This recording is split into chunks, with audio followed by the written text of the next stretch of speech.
Every 4 years, Americans head to the polls to decide who will lead their nation as President of the United States. The results of the 2024 election are mostly in, and Americans have decided to re-elect Donald Trump for a second historic, non-consecutive term in the Oval Office, making it the first time in over 100 years that a president has achieved this honour. Watching the US election from afar, though, as well as our House and Senate races, made me very curious. What if America had a different electoral system and maybe had something more like Australia? What would happen? Who would win? So join me for a deep dive into a hypothetical US election under an Australian system, where we can find out who would win and learn more about the differences between these political systems. Firstly, a quick rundown.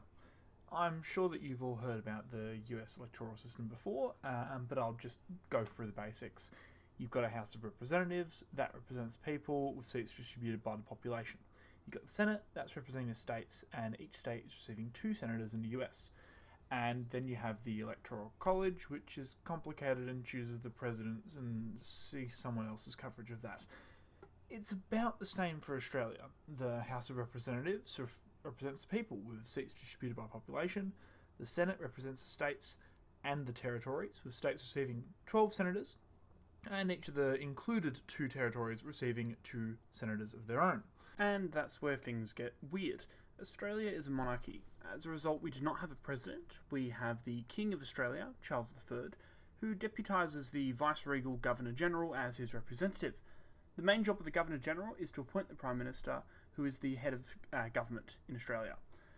The Governor-General, by convention, must pick the person they believe is most able to command the confidence of the House of Representatives. So who puts the Governor-General in charge? It's the King, but the King operates only on the advice of his Prime Minister, and thus the Prime Minister really picks a Governor-General who acts in a viceregal capacity, basically at His Majesty's pleasure, or by convention for 5 years. What does this all mean for our comparison? Well, we can basically throw out the entire electoral college. Under the Australian system, the top jobs are not for the political classes, it is reserved for those in a higher station. Politicians, if they do want to get their agenda done, they need to become the head of government, they need to then obtain the Prime Ministership, which is obtained through getting a majority or commanding the confidence of the Parliament. So, in order to make a comparison between the US and Australian political systems and to run this most recent US election on the Australian system, we're just going to have to quickly pretend that the monarchy has been restored in America, and for whatever reason, the presidency is now not a thing anymore, and both Kamala Harris and Donald Trump are fighting to become the United States Prime Minister. And they would want their party to lead in the House of Representatives. To make it very, very simple, I'm just going to put them in some safe seats in their respective home states. So let's just say that Kamala Harris takes on California's 8th and Donald Trump takes on Florida's 12th, and the current representatives there just quietly disappear for the purposes of this exercise. So, simple answer right in this case, well, you'd think that the Republicans, they got the trifecta in our real election, so they've won the House, they've won the Senate. Donald Trump would therefore command the confidence of the House and would be invited to form government as the 44th Prime Minister. But it's not essentially that simple. We have to deal with something called preferences. The most key aspect of the Australian electoral system is really the voting itself. Australia has compulsory preferential instant runoff voting at a federal level. At least that's what I'll call it. For the reps, you get a small sheet of paper with a list of candidates for your seat, which you then, in order for your vote to be valid, must number from start to finish in the order of your preference for those candidates.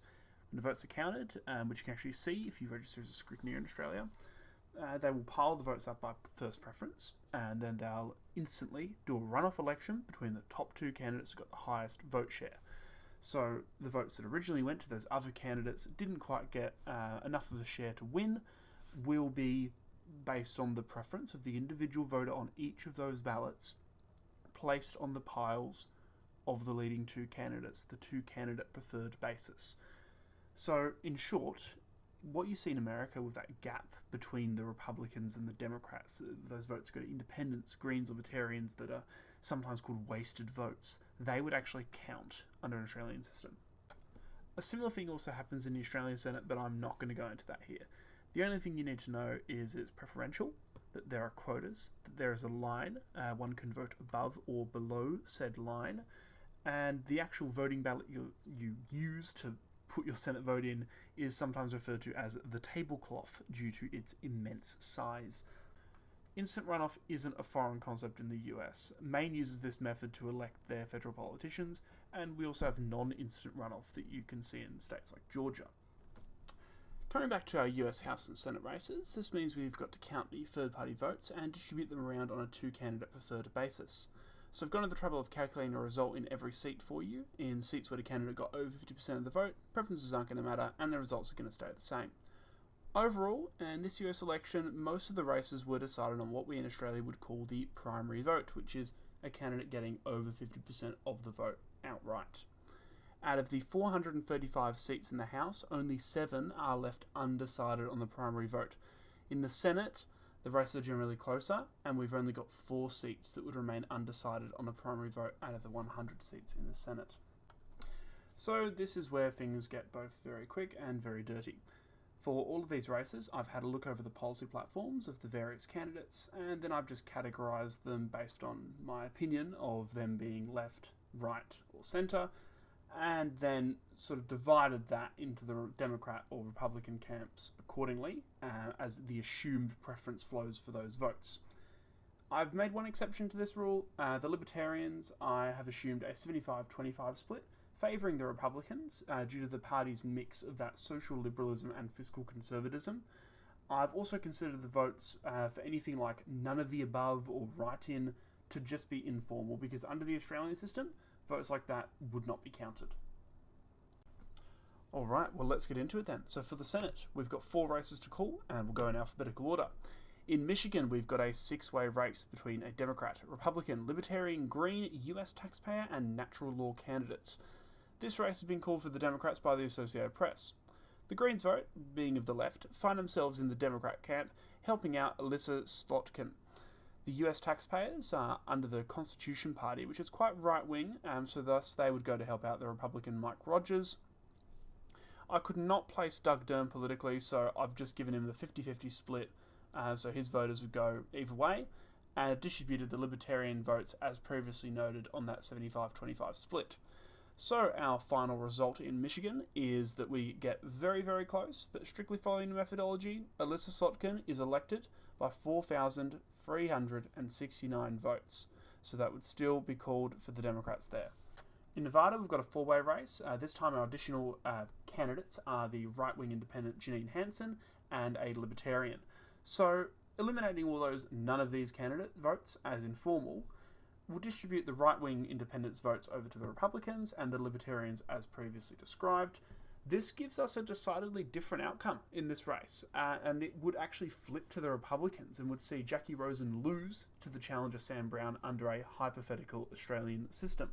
In Pennsylvania, which was called for the Republicans but is subject to a recount, we have a 5-way race. We've got a left-wing independent, Leela Haju, who will provide some support to the Democrats, but that is not enough to prevent a victory for the Republican challenger Dave McCormick, who would still take his seat from the Democrats' incumbent Bob Casey.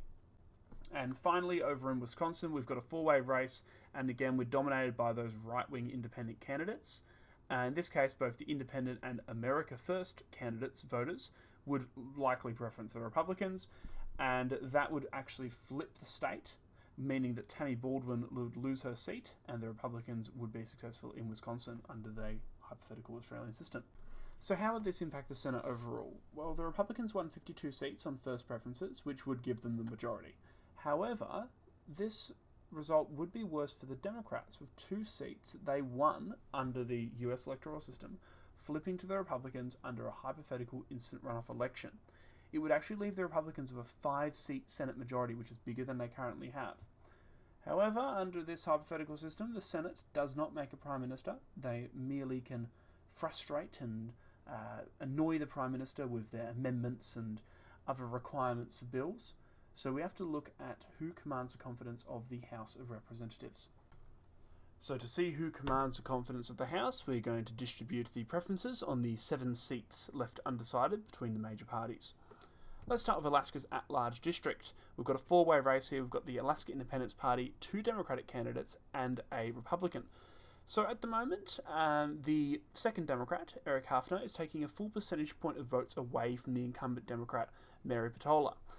And distributing their votes obviously would mean they add together, But the right-wing Alaska Independence Party preferences are probably likely to go to the Republicans, which would ensure that the Republicans continue, as they're currently predicted, to gain the seat. In Arizona's 6th, which has been called for the Republicans by the AP, we've got a freeway race between them, the Democrats, and the Green Party.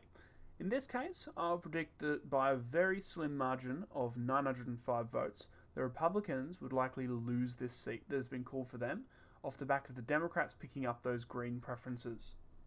In Colorado's 8th, which has also been called for the Republicans, a slightly more favourable outcome is on the cards for them, as the centrist approval voting and Unity Party preferences would likely split evenly, and that would allow the Republican Gabe Evans to take the seat from the incumbent Democrat.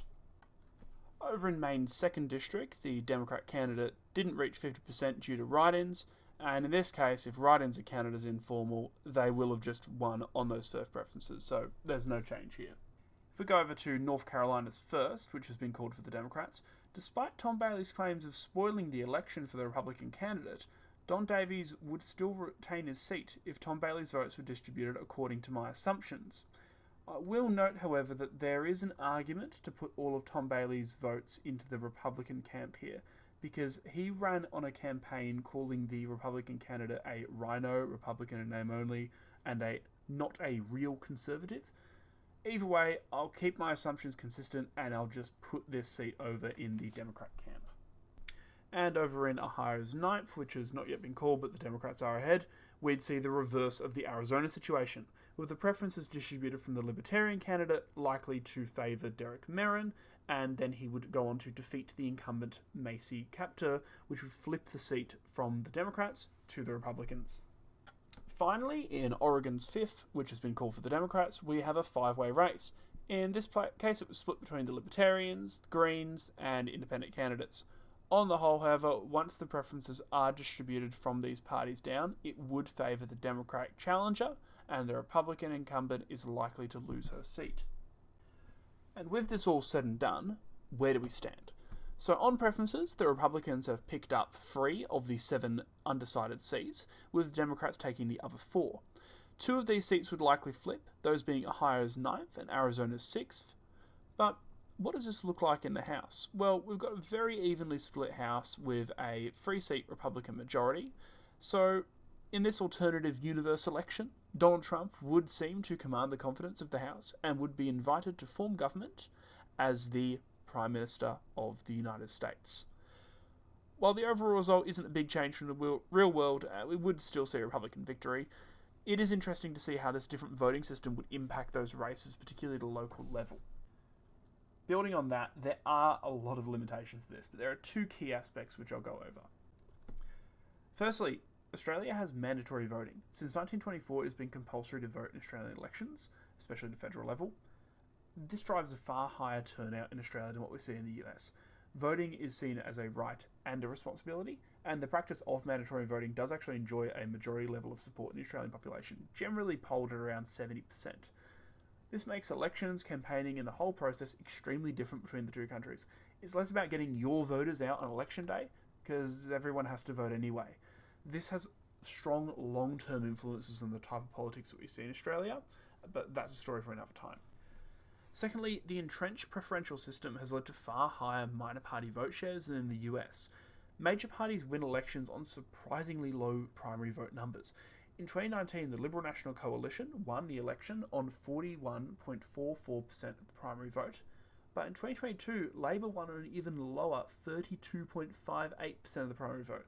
In fact, in the election where they won, they got a lower percentage of the primary vote than the Liberal National Coalition, which was still on 35.7%. If the Democrats or Republicans had these numbers on one side or another, they would lose in a landslide in the US system. Finally, I'll stress this is just a fun exercise in having a look at an election from a different perspective. I'm not making any comments over what system is better here or judging it in any way. I'm just highlighting the differences in the 2 systems in hopes that people will understand and be more interested in the ways that different leaders are selected around the world. If you've enjoyed this, please feel free to share, please feel free to like, please let me know your thoughts on this in the comments. That would be excellent. Thanks for watching, and have a good day.